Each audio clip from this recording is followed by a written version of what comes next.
सांसों के झूले में झूलने की विद्या, इसको सीखने में समय बिताओ। ये विद्या ब्रह्मास्त्र है, हमारी समस्त इच्छा पूर्ति का मुख्य स्रोत है। यहाँ आने और यहाँ से जाने का इकलौता रास्ता है ये। ढूंढो ढूंढो इस रास्ते को, ताकि घर लौट सको पथिक, तुम घर लौट सको।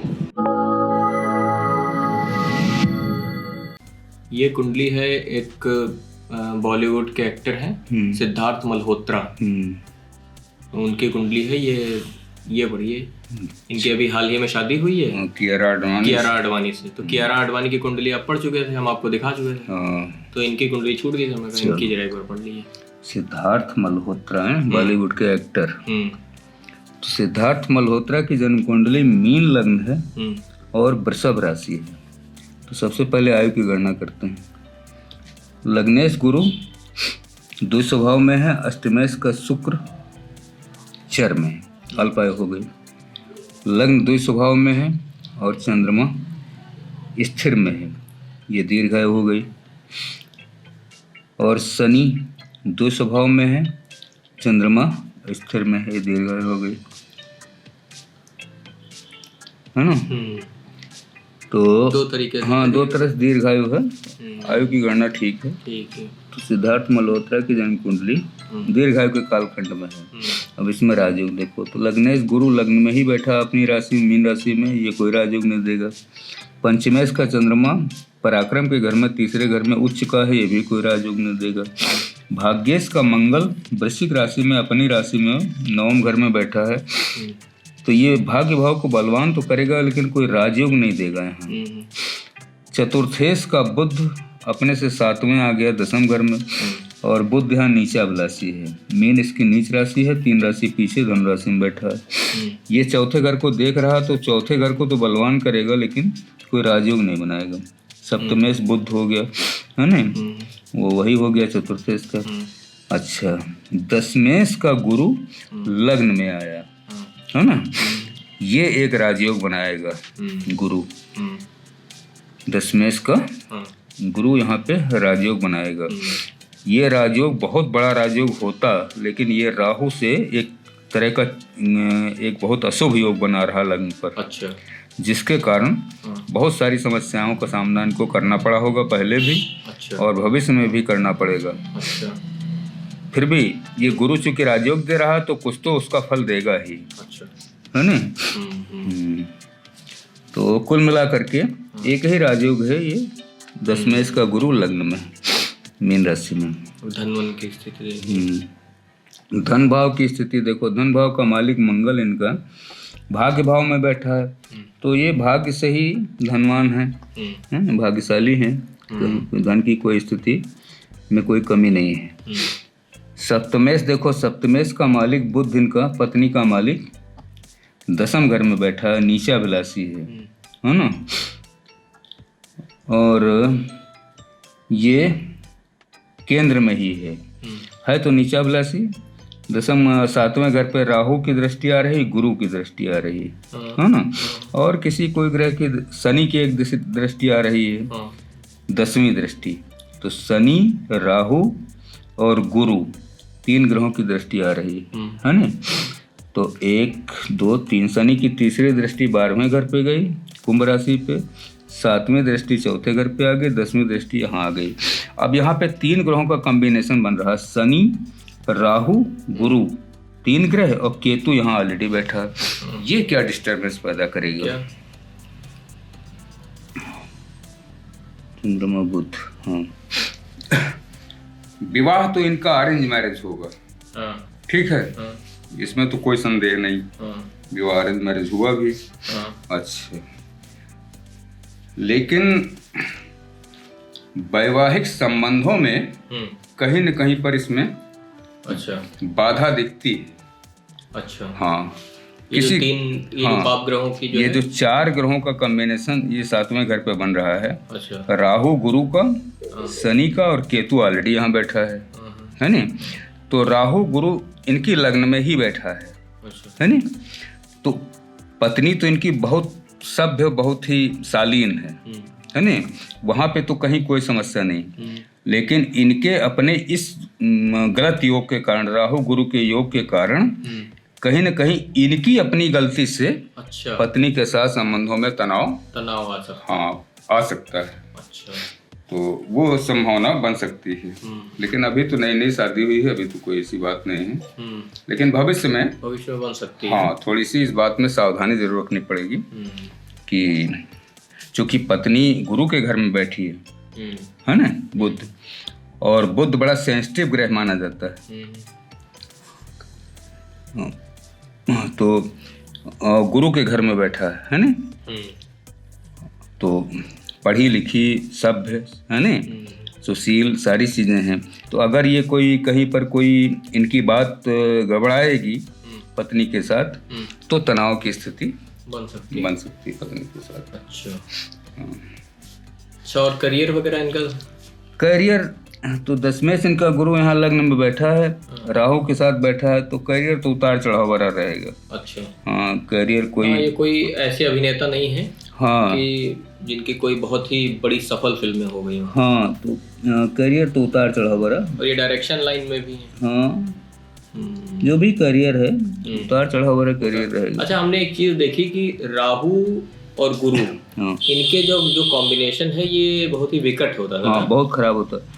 अच्छा, पंचमेश का चंद्रमा पराक्रम के घर में उच्च का बैठा है और वृषभ राशि में बैठा है ना, और पंचम घर पे शुक्र की दृष्टि भी आ रही।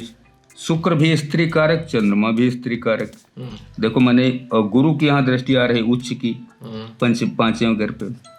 तो अब इसमें क्या स्थिति दिखती है क्या कि पंचमेश तीसरे घर में उच्च का है ना, और शुक्र स्त्री कारक ग्रह की पांचवें घर पे दृष्टि भी है ना। इस कारण से कन्या संतानें अधिक होने की इनकी स्थिति स्थिति इस कुंडली पर बन रही है। बाकी तो हमारे हिसाब से ठीक है, बाकी तो और ठीक है, कोई ऐसी चीज तो नहीं है। करियर चलता रहेगा। अच्छा, ये बताइए, जो राहु और गुरु का जो ये योग बनता है, तो इसको इतना दूषित क्यों माना जाता है? इसको थोड़ा वो कहने में अटपटा लगता है, गलत लगता है क्या? लेकिन प्राचीन शास्त्रों में तो लिखा है कि ये चांडाल योग बनाता है। हाँ, मतलब दुष्ट प्रवृत्ति और प्रकृति। हाँ, राहु गुरु का एक योग, उसको चांडाल योग कहते हैं। तो सीधी सी बात है कि जो गुण धर्म उसके होते हैं, अगर ये ग्रह स्थिति कहीं पर भी बनी है, जिस भाव पे बनेगी, अच्छा, उस भाव को बिगाड़ेगी। तो अब इनकी लग्न पे बनी है ना, तो सीधी सी बात है कहीं न कहीं लग्न को डिस्टर्ब करेगी, है ना। तो लग्न को जब डिस्टर्ब करेगी तो कई चीजें होंगी। एक तो सिर से संबंधित शिकायत हो सकती है कभी। अच्छा, राहु गुरु जब एक साथ होता है तो कहीं न कहीं पर नर्वस सिस्टम से संबंधित शिकायत हो सकती है ना, और कभी तनाव की स्थिति ज्यादा हो सकती है। अच्छा, हाँ, तो जो हमने पत्नी के साथ संबंधों की बात की है, तो उसमें एक तनाव भी इनका कारण हो सकता है। अच्छा, ये जैसे इसमें दशम में सूर्य बैठा हुआ है, तो इनके पिता के लिए हानिकारक है ये स्थिति ना? हाँ, ये सूर्य शनि का यहाँ कॉम्बिनेशन पिता के लिए हानिकारक। बाकी कौन रहे तो ठीक था, बाकी और तो कोई ऐसी चीज है नहीं। अच्छा, चलिए, तो इसमें सब लगभग आप कर ही दिए कैलकुलेशन। एक हमारे पास और सवाल आया था कि जन्म, जब आप किसी वीडियो में जो है हम लोग चर्चा कर रहे थे जन्म कुंडली से क्या होता है। नॉर्मली हम आपको सवाल बताते हैं क्या है कि क्या होता है कि जैसे लोग जो है वो 35 साल 40 साल के आसपास में जब उनको ये पता चलता है कि हम अपनी कुंडली में जो राजयोग बने हैं उनके विपरीत दिशा में प्रयास कर रहे हैं और हमने 8-10 साल बेकार के बिता दिए, कोई लाभ हो नहीं रहा है, तो जब वो किसी अच्छे प्रकांड एस्ट्रोलॉजर से मिलते हैं तो एस्ट्रोलॉजर कहता है आपको इस दिशा में जाना चाहिए था, आप विपरीत दिशा में प्रयास कर रहे हैं। तो वो जैसे ही उस दिशा में प्रयास करते हैं राजयोग कारक दिशा में, वैसे उनको सफलता मिलने लग जाती है। हाँ, तो ये तो होता ही। तो तब उनको ये समझ में आता है कि एस्ट्रोलॉजी एक बहुत ही प्रकांड साइंस है, उसकी बहुत ही एक रेपुटेशन है। तो वो रेपुटेशन तब आदमी के दिमाग में अच्छी बनती है। तो सवाल ये आया था कि जन्म कुंडली से जो करियर की दिशा होती है वो कितनी कारगर होती है? बहुत कारगर होती है, बजाय कि अब उसमें कई भाव को देखना पड़ेगा। कैसे? जैसे सेकंड हाउस है, प्राइमरी एजुकेशन। अच्छा, पहले एजुकेशन ही तो होगी। ठीक बात। तो सेकंड हाउस से, दूसरे घर से प्राइमरी एजुकेशन देखी जाएगी, प्रारंभिक शिक्षा। पांचवें घर से हायर एजुकेशन देखी जाएगी, उच्च शिक्षा। ठीक है। इन दोनों शिक्षाओं का जो बनेगा निचोड़, वो दसम घर से देखा जाएगा। अच्छा, कि अब ये कर्म क्षेत्र है ना, नौकरी या व्यवसाय का। तो इन दो शिक्षाओं का जो फल मिलेगा वो किस कर्म में सही रहेगा। अच्छा, है ना। अब दशमेश का अगर किसी राजयोग कारक ग्रह से संबंध बनेगा, है ना, तो देखा जाएगा। अच्छा, हाँ। फिर दशमेश नवमांश में देखा जाएगा कि क्या स्थिति उनकी, क्या स्थिति है दशमेश की, है ना। और विंशोत्तरी, हाँ, विंशोत्तरी देखी जाएगी।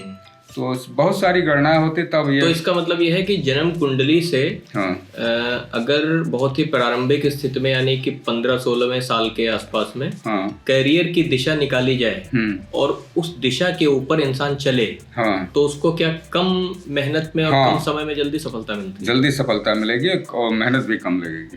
क्योंकि हमने ये देखा कि जिनकी आपने कुंडलियां पढ़ी हैं, मार्क जुकरबर्ग हुए या बिल गेट्स हुए, तो हमने देखा कि इनकी कुंडलियों में उस समय पर वो राजयोग भी थे और उन्हीं की महादशाएं भी थी। हाँ, और वो लोग फटाफट करके निकल गए। हाँ, तो वो तो वही चीज होती ही है। हाँ, इसीलिए मैंने कहा कि जब बच्चा 9th में आए, हाँ, तभी जन्म कुंडली दिखा लेनी चाहिए कि अब इसकी दिशा क्या होगी। अच्छा, हाँ, बजाय कि वो भटकता रहे और परेशान रहे हैं। हाँ। अच्छा, हमने देखा एक हमारे पास कॉल आई थी, हम आपको बताते हैं, बॉम्बे की ही कॉल थी। तो वो क्या किया उन्होंने कि बीटेक किया, हाँ, फिर एमटेक किया। अब उनको नहीं समझ में आ रहा था हम पीएचडी करेंगे क्या करें, तो उन्होंने कॉल करके वो कुंडली से जानकारी करने की कोशिश की।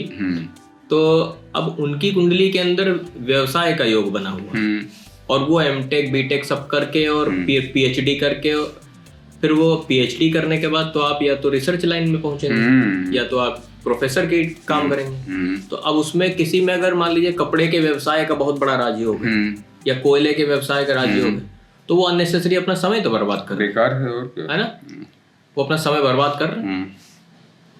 तो इसका मतलब यह है कि जन्म कुंडली से करियर की जो दिशा होती वो बहुत कारगर होती निकलता ना।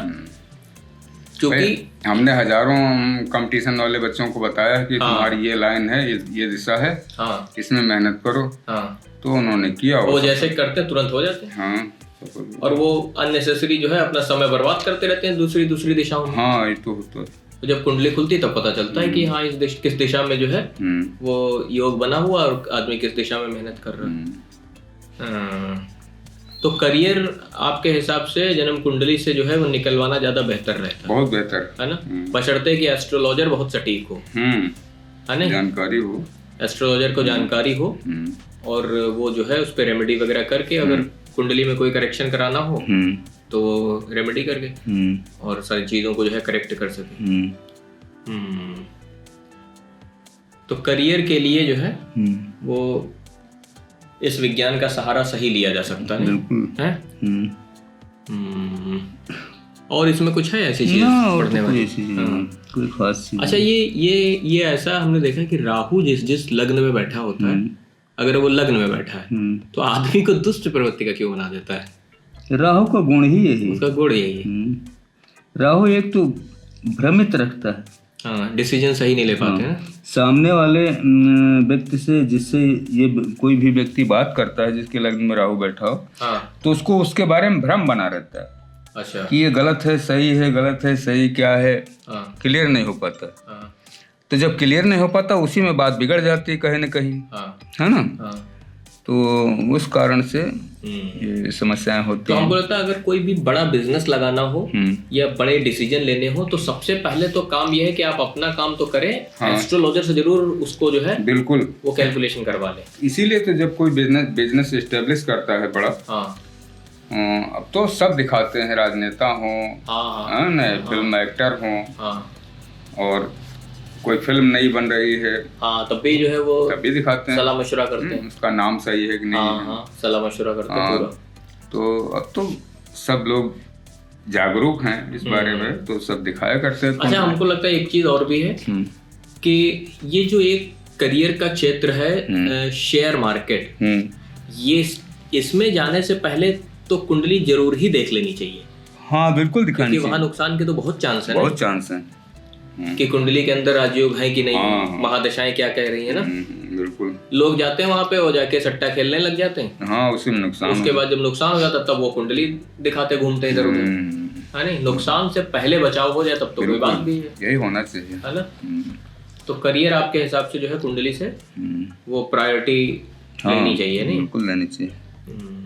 और इसमें कुछ ना और तो ठीक बड़ा भाग करने वाला है, बाकी तो सब लगभग पढ़ ही दिया आपने। बस इसमें वही है वो जो मैरिज वाला ना, हाँ कोई वो भी खास बात नहीं है, वो कभी कभार की बात है ना, आपस में कोई तनाव हो गया कोई बात नहीं, बाकी ठीक है। अंतर श्रृंगार की वियोग से संयोग की यात्रा में जो संचारी भाव चलता है वो अनाहत चक्र पर चोट करता है, उसे खोलकर मुक्त कर देता है। स्नायु तंत्र सजीव होकर ब्रह्मांड यानी पंचम तत्व में विलीन होने के लिए तत्पर हो जाता है। ये शरीर में यह प्रक्रिया घटित होती है वो तत्काल अशरीरी हो जाता है। जो शरीर इस शरीर को देखता है वो शरीर अशरीरी की यात्रा में जाने को उमड़ने लगता है। ब्रह्मांड की आदि शक्ति जो मोह के प्रभाव में रहती है मुक्त हो जाती है और दोनों शरीर अशरीरी में संभोग कर लेते हैं। पर यह नारायण की स्थिति नहीं है, यह घटना मन के नियंत्रण में है। इसे ज्ञानी जान नहीं सकता, क्योंकि ज्ञानी मन के द्वारा छला हुआ एक नर या नारी है जो सुषुप्तावस्था में है। उसके जागने में बहुत समय है अभी। सच्चे गुरु का इंतज़ार और सच्ची मेहनत की कमी। सच्चा गुरु यदि मिल भी चुका हो फिर भी सच्ची मेहनत की कमी। गुरु सिर्फ चाबी देता है, अगर ताला खोलने की यादें अब चेतन में न पड़ी हूं तो चाबी एक खिलौना मात्र है। खेलो और छोड़ दो। भटको इस ब्रह्मांड में, यही तुम्हारी नियति है। भटको